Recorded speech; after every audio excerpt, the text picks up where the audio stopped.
हल्द्वानी के भनपूलपुरा में रेलवे जमीन एनक्रोचमेंट मामले में बड़ा मोड़ आया है। सुप्रीम कोर्ट ने साफ कर दिया है कि रेलवे की जमीन पर रहने वाले लोग उसी जगह पर बसाए जाने की मांग नहीं कर सकते हैं। हालांकि कोर्ट ने दोबारा बसाए जाने का रास्ता खुला रखा है। क्या है कोर्ट की हिदायत और क्या है ग्राउंड जीरो के हालात, देखिए इस रिपोर्ट में।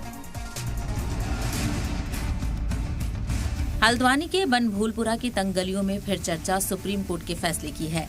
कई साल से रेलवे जमीन पर बसे हजारों परिवारों के मुस्तकबिल को लेकर चल रहा तनाजा अब फैसलाकुन मोड़ पर है। कोर्ट ने साफ कहा है कि गैरकानूनी कब्जे को हटाना होगा। फैसले के बाद लोगों की राय क्या है, सुनिए। सुप्रीम कोर्ट ने कहा कि सर्वे हो जाए, सरकार हमारी बढ़िया है, हम बुराई भी नहीं कर रहे हैं।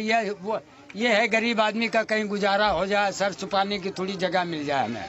हमें यही चाहिए और कुछ नहीं चाहिए। बड़ी खुशी है सर, जो हमारे गरीब बस्ती के लिए सरकार का हम अभिनंदन करते हैं सर। सरकार ने हमारे लिए चाहा, हमारे लिए कोर्ट ने करा, जो भी करा फैसला करा, अच्छा करा। हक में अच्छा भी करता तो सर तब भी था और नहीं भी करता तब भी था सर। चलिए आपको बताते हैं कि सुप्रीम कोर्ट ने क्या हिदायत जारी की है। सुप्रीम कोर्ट ने कहा है कि अपील करने वाले लोगों का रेलवे की जमीन पर हक नहीं है। साथ ही उन परिवारों की पहचान की जाए जो नकले मकानी से मुतासिर होंगे। ट्रांसफर होने की सूरत में रेलवे और रियासती सरकार ने कहा कि इज्तिमाई तौर पर शिफ्टेड परिवारों को 6 महीने तक हर महीने 2000 रुपए देंगे। हर शख्स प्रधानमंत्री आवास योजना के लिए अप्लाई कर सकता है जो EWS सेक्शन से आते हैं। मरकज और रियासती सरकार नैनीताल जिले की रेवेन्यू अथॉरिटी वहां कैंप लगाए और यकीनी बनाए कि लोग प्रधानमंत्री आवास योजना के तहत फॉर्म भर सकें। भनपूलपुरा में रिहैबिलिटेशन सेंटर बनाए जाएं। नैनीताल अफसरान SDM हल्द्वानी लॉजिस्टिक्स सपोर्ट करें। सुप्रीम कोर्ट ने 31 मार्च से पहले इस पूरे मसले का हल निकालने को कहा है। अब नजरे एडमिनिस्ट्रेटिव एक्शन, रिहैबिलिटेशन प्रोसेस और सरकार की मंशा पर टिकी है। वैसे मामला क्या है ये भी आपको तफसील से बता दें। हल्द्वानी के भनपूलपुरा में रेलवे की 78 एकड़ जमीन पर करीब 4365 परिवारों पर गैर कानूनी कब्जे का इल्जाम है। दिसंबर 2022 में हाईकोर्ट ने एक हफ्ते में बुलडोजर चलाने का हुक्म दिया था, लेकिन जनवरी 2023 में सुप्रीम कोर्ट ने रोक लगाई और कहा कि रातों रात बेदखली इंसानी अमल नहीं है।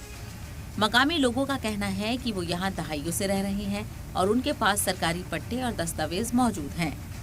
भनपूलपुरा में लोग कंफ्यूजन में हैं, लेकिन उम्मीद अब दोबारा बसाए जाने के रास्ते से जुड़ गई है। भले ही दोबारा बसाए जाने की बात कही जा रही है, लेकिन बने बनाए आशियाने के टूटने का खतरा बढ़ गया है। हजारों परिवार अब फिक्र में हैं। सवाल ये है कि 31 मार्च तक क्या हल निकल पाएगा और क्या सभी परिवारों को घर मिलेगा, ये बड़ा सवाल है। यहाँ के जो रहने वाले लोग हैं अगर वो प्रभावित हो रहे हैं तो 19 मार्च से लेकर 31 मार्च तक प्रधानमंत्री आवास योजना के लिए यहाँ कैंप लगाए जाए। फिलहाल अब इस मामले की अगली सुनवाई 31 मार्च के बाद यानी अप्रैल माह में सुप्रीम कोर्ट में होगी। विनोद कांडपाल, जी मीडिया, हल्द्वानी।